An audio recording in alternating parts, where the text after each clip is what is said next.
নমস্কাৰ, মোৰ নাম শ্ৰী নন্দিতা উপাধ্যায়। মই ক্লাছ 6ত পঢ়ো।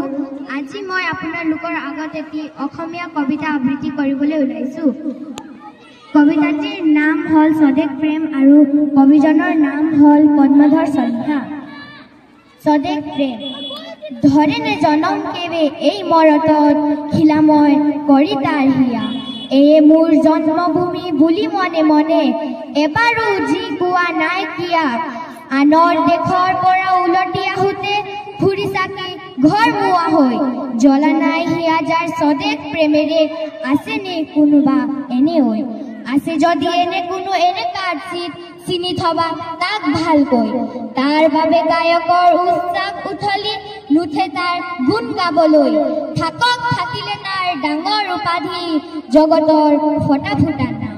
থাকক থাকিলে তাৰ বিভূতি বৈভৱ বাখনাৰ ঢুকি পোৱা মান। কিন্তু তেনে স্বাৰ্থপৰ দূৰক বলিয়া নাপায় খিয়াতি জনমত।